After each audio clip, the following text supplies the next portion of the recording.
So, hello guys, hi, this is Ashutosh and actually कुछ time पहले ही just मेरे एक फ्रेंड ने मुझे बोला कि तुझे ब्लॉगिंग करनी चाहिए। एक्चुअली मैं इंस्टाग्राम पे रील्स वगैरह पहले बनाता था या अभी भी बनाता हूँ, बट ही टोल्ड मी कि यार तेरे बात करने का तरीका अच्छा है, you can improve it. But तू अगर ब्लॉगिंग स्टार्ट करता है तो बहुत अच्छा होगा। His name is Gopal, actually बहुत अच्छा फोटोग्राफर है, वो वेडिंग फोटोग्राफर है, ही इज़ फ्रॉम खामगांव। सो अगर आपको आपकी वेडिंग बहुत अच्छी बनानी है, वेडिंग फ़ोटोशूट बहुत अच्छा बनाना है, तो please contact him, he is really great. And next thing मैं बताना चाहूँगा कि अब ये मेरा फर्स्ट ब्लॉग है तो मैं बहुत ज़्यादा नर्वस हूँ, क्योंकि एक्चुअली इससे पहले मैंने कभी भी ब्लॉगिंग वगैरह नहीं की है रियल टाइम पर। और अब तो कुछ सूझ भी नहीं रहा है कि मैं क्या बोलूँ क्या नहीं बोलूँ, क्योंकि फ़र्स्ट टाइम एक्सपीरियंस है। बट हाँ, उसने मुझे इंस्पायर किया तो मैंने सोचा लेट्स मेक अ वीडियो। सो आप भी अब रियल टाइम एक्सपीरियंसेस अगर मैं बोलूँ तो कल फ्रेंडशिप डे था, राइट। बट बहुत ऐसे कम फ्रेंड्स थे जिन्होंने फ्रेंडशिप डे पर विश किया। लाइफ में भी ऐसा ही होता है कि एक्चुअली बहुत कम लोग होते हैं जिनसे हम एक्चुअली कनेक्टेड होते हैं रियल टाइम में। अभी तो वर्क फ्रॉम होम चल रहा है तो अभी तो बहुत ही कम लोग हैं जिनसे हम कांटेक्ट में होते हैं। जिन लोगों के हम कांटेक्ट में होते हैं वो एक्चुअली सिर्फ ऑफिस पीपल ही है अभी। बट हमारी लाइफ में फ्रेंड्स भी उतने ही इम्पोर्टेंट है, जैसे कि मेरी दो बेस्ट फ्रेंड्स प्रनी एंड रू। सो उन दोनों को तो लाइक कॉलेज में जब से मिला हूँ, like okay, these are my besties. जैसे अगर मैं बताऊँ तो हम तीनों की फ्रेंडशिप जो थी, अगर बोला जाए हम तीनों का ग्रुप जब स्टार्ट हुआ तो it's like my birthday on 30 of सितंबर। सो जब हम तीनों का एक ग्रुप स्टार्ट हुआ एंड वी डिसाइडेड कि नहीं, we are besties and will support each other in any up and down. So तब से हमारा ग्रुप स्टार्ट हुआ and almost 3 years we spend together. Like बहुत लोगों को बहुत डाउट्स थे बट ऐसा कुछ भी नहीं था guys, please understand, we were just best friends.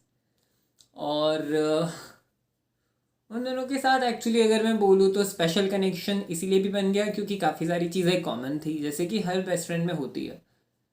And Runal के साथ तो अगर मैं बोलूँ तो यार she is one of my best friend, she is one of my heart. Like उस इंसान को ना मुझे बोलने की या कोई चीज़ एक्सप्लेन करने की ज़रूरत नहीं है मेरी लाइफ में। शी रियली नो कि मेरी लाइफ में या मेरे दिमाग में क्या चल रहा है उस टाइम पर। मेरे फेस के एक्सप्रेशंस पढ़ के वो जान जाती है, और ऐसे ही तो होता है ना फ्रेंड्स, कि अब तुम दोस्त के फेस पे एक्सप्रेशंस जान के वो देख के वो लोग समझ जाते हैं कि हाँ ये कुछ प्रॉब्लम में है, ये बहुत खुश है, या तो ये कुछ छुपा रहा है, या ये कुछ दिक्कत में है, कुछ तो प्रॉब्लम चल रही है इसकी लाइफ में, या कुछ तो गड़बड़ है इस इंसान के साथ या इस एलियन के साथ। सो हाँ, ये चीज़ तो है। बट ठीक है, कोई नहीं। And I was happy quite कि चलो ठीक है, कम लोगों ने मैसेज किया हैप्पी फ्रेंडशिप डे, बट जिन लोगों ने किया वो सच में जेन्यून थे। So I really love that thing. And more importantly अगर मैं बोलूँ तो फ्रेंडशिप अगर बोला जाए तो I think about friendship is friendship of Krishna and Sudama. Like जब सुदामा को हेल्प की ज़रूरत पड़ी और उसने कृष्ण से हेल्प मांगी तो उसका सब कुछ चेंज हो गया था, but it's a story. But I guess real life में भी अगर हम इम्प्लीमेंट करें ये सारी चीज़ें तो बहुत अच्छा होगा। मूविंग ऑन टू फ्रेंडशिप, हाँ ये सारी चीज़ें तो हुई, बट मोस्ट इम्पॉर्टेंटली अगर मैं बोलूँ तो मेरी लाइफ में अगर देखा जाए तो अभी फ़िलहाल कोई नहीं है जो अभी फ़िलहाल ऐसे मतलब जिसको बोल सकता हूँ कि हाँ यार है कुछ प्रॉब्लम्स। ऐसा भी होता है but sometimes it feels like कि तुम्हारे पास सब कुछ होता है but still you have nothing in life. And I guess work from home में ये चीज़ें हो रही है हर किसी के साथ, क्योंकि हर किसी के रूममेट्स नहीं होते। जैसे कि मैं यहाँ पे अकेले रहता हूँ अभी मेरे फ्लैट में। ओके, सो थिंग इज़ कि कैसा होता है कि जब हम अकेले रह रहे होते हैं तो बहुत सारी चीज़ों में प्रॉब्लम होती है, बहुत सारे स्ट्रगल्स होते हैं लाइफ में। जैसे कि बर्तन धोना मेरे लिए सबसे बड़ा स्ट्रगल है।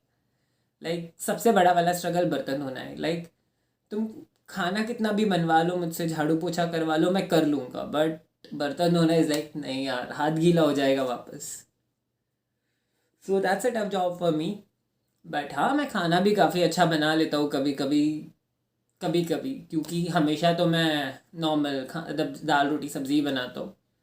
बट हाँ, कभी कभी जब टेस्टी बनाता हूँ, तो जैसे रिसेंटली कचौरी वगैरह बनाया था, तो इट वॉज ग्रेट।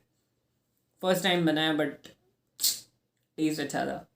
वो बोलते हैं ना कि खुद के हाथ की जली हुई रोटी भी अच्छी लगती है, तो दैट वाज द थिंग कि हाँ, सब कुछ अच्छा था। हाँ, कुछ कचौड़ियाँ फूट गई बट ठीक है, काफ़ी अच्छी भी बनी। तो that was great. Then again अगर मैं बोलूँ, तो अकेले रहने के बाद लाइफ के जो स्ट्रगल्स है वो काफ़ी ज़्यादा हो जाता है तुम्हारे लिए। तुम्हें सारे एक्सपेंसेस भी मैनेज करने होते हैं, और अगर तुम्हारी सैलरी 20,000 से कम है, then it's a big challenge to live in a Pune. क्योंकि बहुत कम पैसों में तुम्हें बहुत सारी चीज़ें मैनेज करनी है, जैसे कि फ्लैट का बिल, फ्लैट का रेंट, इलेक्ट्रिसिटी, देन अगेन घर का राशन, देन अगेन अगर कोई ईएमआई चल रहा है वो भी, देन अगर तुमने किसी से उधारी ली है तो वो भी। और मेरा ऐसा होता है कि हाँ, मंथ के एंड तक प्रॉब्लम्स हो जाती है तो लेने पड़ते हैं कभी कभी। कभी कभी नहीं भी लेने पड़ता है, कभी कभी सेविंग्स भी हो जाती हैं, कभी कभी नहीं हो पाती है। और कभी कभी बहुत ज़्यादा प्लान्स बन जाते हैं तो फिर कंगाली भी छा जाती है मंथ एंड तक, जैसे लास्ट मंथ हुआ कि हाँ, कंगाली हो गई थी। अराउंड कुछ 30 रुपीज़ बचे होंगे। बट इट्स फाइन, हमेशा नहीं होता, कभी कभी हो जाता है, कभी कभी नहीं होता। सो अगर आप भी मेरे वीडियो को देखकर रिलेट करते हैं ये सारी चीज़ें, तो प्लीज़ प्लीज़ प्लीज़ कमेंट में शेयर कीजिए, और प्लीज़ चैनल को सब्सक्राइब कीजिए। और मैं बहुत ट्राई करूँगा कि आप लोगों को अपनी रियल लाइफ के स्ट्रगल्स भी दिखाओ, और अपने लाइफ के इन्जॉयमेंट मोमेंट्स भी दिखाओ। Okay, thank you so much for watching this video, love you so much, bye.